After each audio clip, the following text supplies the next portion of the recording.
वो जंगल का राजा बन गया, लेकिन हर रात एक नाम फुसफुसाता था। लालिमा, अगर तुम कहीं हो तो लौट आओ।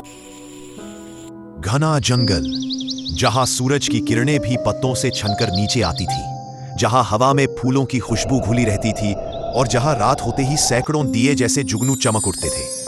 हर शाम बगीचे के बीच लगे झूले नुमा फूलों के मेहराब के नीचे दो छोटे जीव मिला करते थे। एक था नील, हरा, शांत, गहरी आंखों वाला, जो कम बोलता था लेकिन बहुत गहराई से महसूस करता था।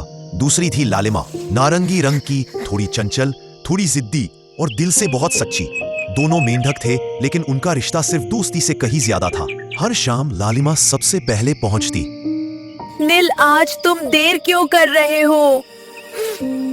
तुम्हारे बिना ये बगीचा अधूरा लगता है। लालिमा उसकी तरफ देखती और फिर दोनों चुपचाप बैठ जाते। ना कोई वादा, ना कोई शोर, बस एक दूसरे की मौजूदगी। उनके लिए खामोशी भी बातचीत थी। उस दिन आसमान अजीब तरह से भारी था। हवा तेज थी, पेड़ डरावनी आवाजें कर रहे थे। लालिमा का दिल घबरा रहा था। नील, आज मुझे अच्छा नहीं लग रहा। उसने धीमे से कहा। नील ने पहली बार डर को अपनी आंखों में उतरते महसूस किया, और तभी जंगल में आग लग गई। चारों तरफ धुआं, लपटे और जान बचाने की अफरा तफरी। नील चिल्लाया, लेकिन धुएं ने सब ढक लिया। आग के बीच लालिमा फिसल गई। नील ने उसे पकड़ने की कोशिश की, लेकिन तेज बहते पानी ने उसे दूर बहा दिया। नील, उसकी आवाज टूट गई और फिर सिर्फ सन्नाटा। आग बुझ गई, जंगल बदल गया। वो बगीचा अब खामोश था। दिए बुझ चुके थे, फूल मुरझा गए थे। नील रोज आता, उसी जगह बैठता, हर दिन वही उम्मीद, शायद आज। लेकिन लालिमा नहीं आई। महीने बीते, नील बड़ा हो गया।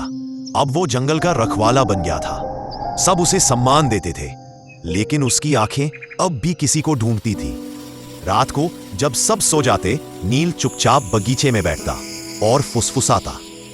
लालिमा, अगर तुम कहीं हो तो लौट आओ। बहुत दूर एक अनजान तालाब में लालिमा बच गई थी, लेकिन उसकी एक टांग चोटिल थी।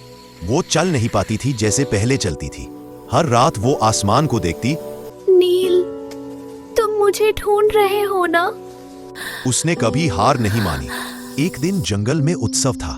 दिए फिर जले, फूल फिर खिले। नील ने अनजाने में उसी पुराने बगीचे को सजाने का आदेश दिया। इस जंगल को अच्छे से सजाओ, शायद आज मेरा दोस्त आ जाए। और उसी शाम लालिमा वहां पहुंची, धीमे कांपते कदमों से। नील ने पीछे मुड़कर देखा, वक्त थम गया। आंखें मिली, कोई शब्द नहीं। लालिमा की आंखों से आंसू बहने लगे। तुम लौट आई। मैंने कहा था ना, मैं तुम्हें ढूंढ लूंगी। उस रात बगीचा फिर जिंदा हो गया। दिए पहले से ज्यादा चमक रहे थे। दो छोटे दिल फिर साथ थे, क्योंकि सच्ची दोस्ती आग से नहीं जलती, वक्त से नहीं मिटती और दूरी से नहीं टूटती। अगर रिश्ता सच्चा हो तो रास्ते खुद बन जाते हैं।